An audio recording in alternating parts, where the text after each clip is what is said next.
Josh Brown, the PlayStation 5 Pro specs have begun to leak. What's going on? Scott, there's been a little bit of confusion over the past few days because there was a tweet by Tom Henderson over at Insider Gaming that got a lot of people worried about the PlayStation 5 Pro's release date being delayed, but he's since come out with a big explanation on Insider Gaming that clarifies Sony's intent for the PS5 Pro, aka the Trinity console, that clarifies that it is still set for holiday 2024. In fact, he said that currently developers have dev kits for the machine, but, quote, applications for the PlayStation 5 on games that will be released after September 15th will be required to support the PlayStation 5 Pro, though this does not mean that the PS5 Pro will release on September 16th. So, pretty much anything that's being made after that time is going to have to be compatible with this new machine, which, like the report says, indicates it's coming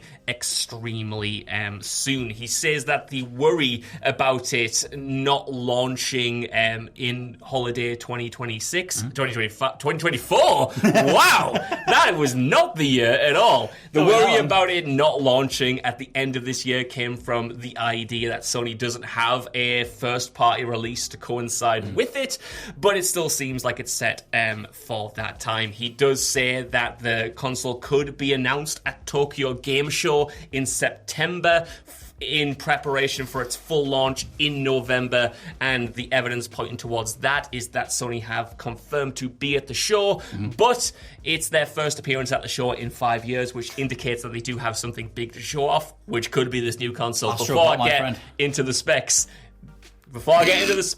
PS5 Pro generally, what's your sentiment on it, and will you buy one to play Astro Bot? That's because that's the only thing out this year. I don't want it, and I didn't initially. I initially was like, F this entire idea of doing half-step consoles. It brings us way too close to the idea of PC gaming where you're forever updating graphics cards. Nothing's ever good enough because you can't max out the slider unless you cough up more money. I hated that general idea, and then I did give in and buy a PlayStation 4 Pro. I didn't notice the difference whatsoever, apart from I could just up the frame rate and just not worry about it. I'm very much a pay to make the problem go away kind of person. However, there's not an amount of money I can pay to get rid of the lack of games that would do this thing justice. So no, I shan't be buying it. I'm curious on the likes of something like a GTA 6 or some big all singing, all dancing type game where I'm playing it on a regular PS5 thinking if only I had a Pro, I'd be able to see extra graphical detail or whatever it is.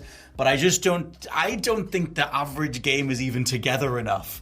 Like on launch day. Well, here's the thing though, before we get into the actual specs themselves, the idea essentially and what people are hoping is that a lot of the compromises, I guess you could describe, that you currently make now, like you said, choosing between frame rate mode or quality mode or ray tracing mode or a combination of all three. I just want them all on. Presumably, a lot of those would be alleviated with powerful new hardware. So is this not a similar situation to the PS4 Pro for you, where you'd be paying to make the problem go away again? Because if you can just either turn ray tracing on or off and then have 4K 60, which is the dream, and if they don't deliver that, I think there will be a problem. But is that not a worthy enough upgrade for a half-step machine? I just hate that we're the ones who have to cough up more $500,000 money to make the stupid optimization issues go away. Why can't they just make a game that is optimized to the fullest rather than go, well, we could make half of it work and the performance is awesome, we could do the rest of it and the quality is awesome. Just get it right. Well, just find a middle ground. It's 40 FPS with a ray tracing on. For the love of God, we've known this for 4 years now. But not everyone is capable of delivering that, I think, is the thing. You were just asking for games to be the top tier, the most technologically perfect things to around. Justify it. Yeah, I know what you mean. It is headache inducing, but you've always, no matter what it is with tech, but especially in gaming, you always have to deal with compromises, with what you are able to get out versus the vision you have for the game versus the ambition you have versus the quality of the resources at your disposal. This stuff has always been a thing. So hopefully with the PlayStation 5 Pro, it is just a step towards that direction of being able to lock what you would describe now as standard down, like whether that's 4K 30 or whether that's 4K 60 or 120 frames per second with upscaling, whether that's ray tracing on in 4K or ray tracing on with a solid 30 frame rate, those benchmarks, because I do agree that we're not hitting those benchmarks across the board now. Like you play something like Dragon's Dogma 2 earlier this year, an amazing game, but struggles to hit 30 at times. Pacific Drive, Final Fantasy 7, all of these big games with these options, and then you kind of get into the options and they don't quite feel right, no matter what you're choosing. I'm going back through Elden Ring now, obviously a cross-generational game, but playing that on PlayStation 5 with the new ray tracing mode that's been added, and that thing's resolution hit and frame rate does chug compared to quality or performance, and even performance doesn't hit 60. So what I'm saying is, it's clear that, in my opinion, that these games need more optimization, but also need more power, I think, to hit those benchmarks. No, that's the thing. The issue is optimization, and with development cycles and teams not being given enough time to even remotely deliver on the vision that they want, which is only an issue compounded by the idea that you give them more executables to try and land. Like, if you're trying to land in one specific place, one specific bucket, you might be able to hit it. Look at every single Nintendo Switch exclusive. But if you look at trying to make something that works on PS4, PS5, Xbox One, Xbox Series, 2 different versions of Series consoles, and then the Pro version as well, I don't even know, unless you just give me an option in the menu that just has a Pro option. I just flick that and everything works, because that's what they started with before they then had to knock features out to make them hit all the other executables. Then maybe, but I'm still the one coughing up the money to make the issue go away, which was the case back in 2016 with the PS4 Pro. All I'm saying is, you mentioned Nintendo there, and you mentioned how well optimized those games are. Hell yeah! All I'd point out is Pokemon Sword and Shield, and I'd point out even well, it is, but it's only for one platform, though, isn't it? Is kind of what you were trying to say. And even Tears of the Kingdom, a beloved game, a game that is excellent, bad frame rate, at least it was at launch. That's something that kind of dragged it down. So the point I'm trying to make is not that makes these games bad, just that it's really hard to achieve the kind of upper level of optimization. I think that would hopefully be possible with slightly better hardware. It might not work, man. It really might. I know one thing that's going to kill you, though.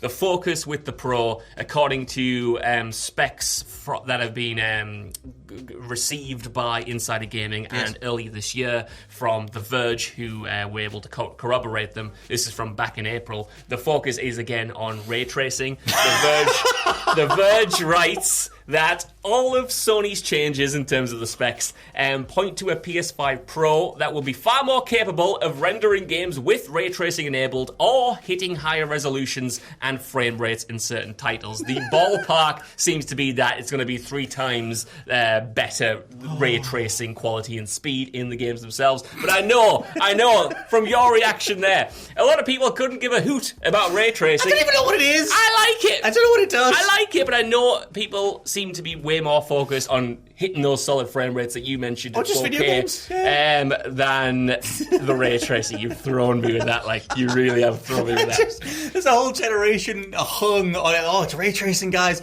That's going to change the way everything looks. It doesn't. It doesn't do anything. Like, oh god, go back to Metal Gear Solid 2. The way that the reflections work in that game from 2001 still looks phenomenal. I get.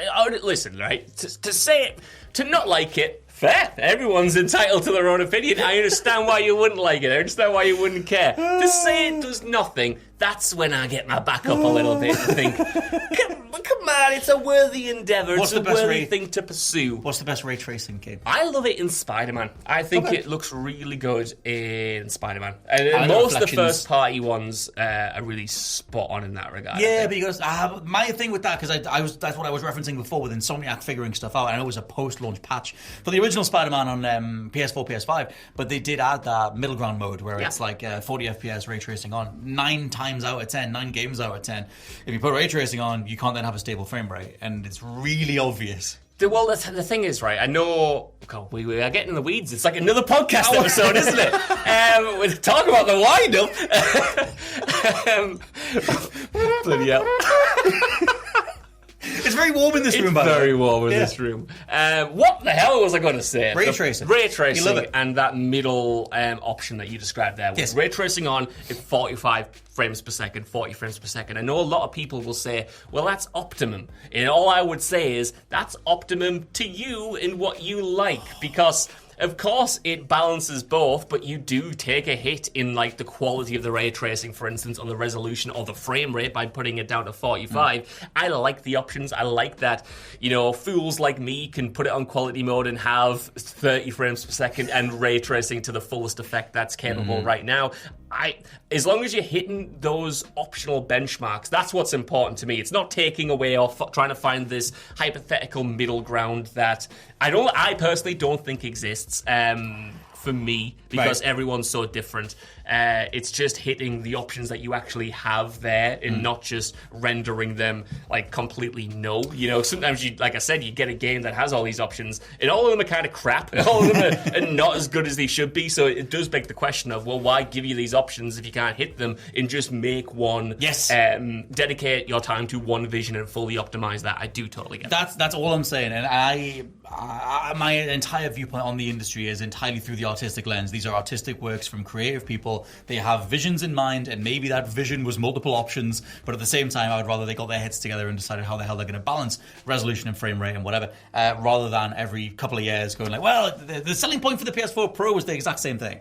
And even back then, they had developers like Todd Howard getting out there going, this is going to allow us to do perfect visions, and you won't have to worry about picking one thing or the other. And then it's 10 years later, and it's the exact same thing. Yeah. And I just give me the focused vision. I hate choosing frame rate or resolution. I hate it. He's been, and I have as well, too blessed to be a console gamer who hasn't had these options in the past, I think. We're used to them just giving us one version, whether it's simpler times. 720p at 30 frames per second or whatever it is. But I do think 60 was the promise. Here's the thing, right, though. I do think with this generation in particular, there has been a shift in console owner mentality, because it used to be back in the day, yes, of course, some console owners would have preferred options to get them higher frame rates and stuff. But now a lot of people, rightly, because they have had their eyes open to the options, think that 60 frames per second should be the standard, because you can experience that in games that you previously couldn't. You can play a big open world Ubisoft game and play it in 60 frames per second, maybe even boost that to 120 if you've got a VRR television. I just don't know who these absolute loons are who are choosing 30 FPS.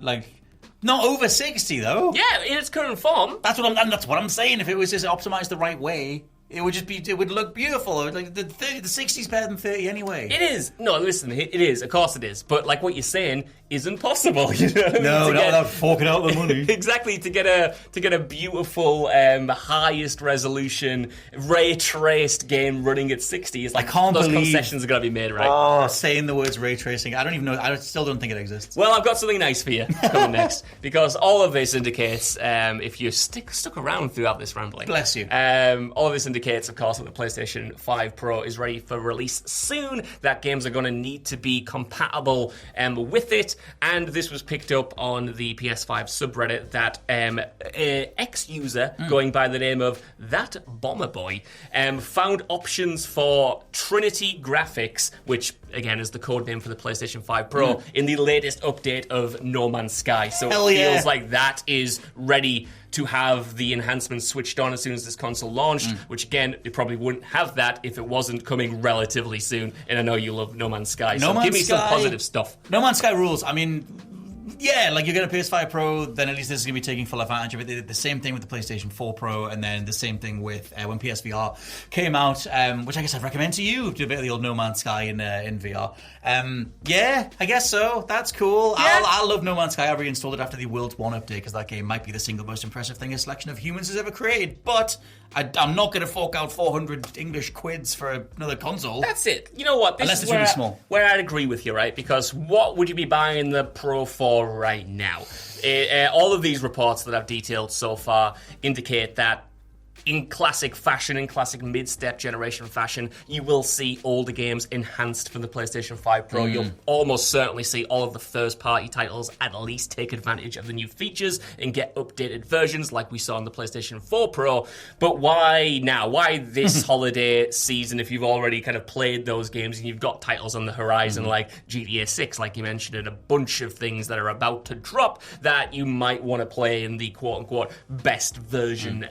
You want to to play the best version of them possible. So that to me is the big question. Maybe they should have it on sale ready for then and get, perhaps new customers who will be coming in this holiday season and buying a PlayStation anyway, give them another option to kind of future-proof them, as it were, rather than have them buy PlayStation 5s and then get the PlayStation 5 Pro announcement next year and have all them think like, well, I've just wasted my money because there's another version coming. Well, the thing is, because the running thought process with this was that they wanted the PlayStation 5 Pro out for this Christmas, or at least ahead of GTA 6. However, the prevailing thing around GTA 6 is that it's going to be another 4K 30 game, because the amount of time it's been in development goes back almost 3 console generations now. Yeah, it does. Which is absolutely insane.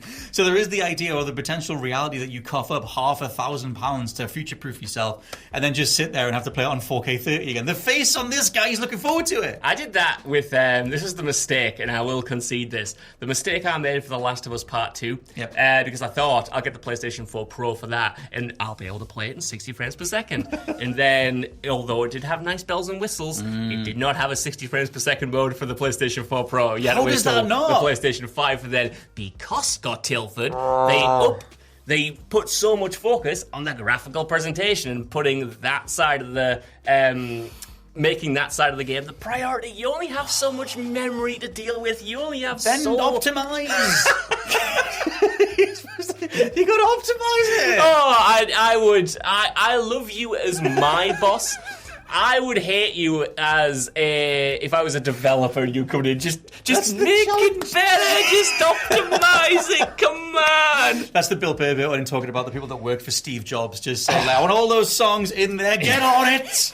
It's pretty much how I would run Sony. But the optimizations issue is a much bigger thing if we're talking about game development and executing on certain visions. And until they prove that right or get on a better even keel with it, I will not be believing in the promise of the PlayStation 5 Pro, much like I didn't believe in the promise of the PlayStation 4 Pro. But knowing me, I'll probably buy it anyway.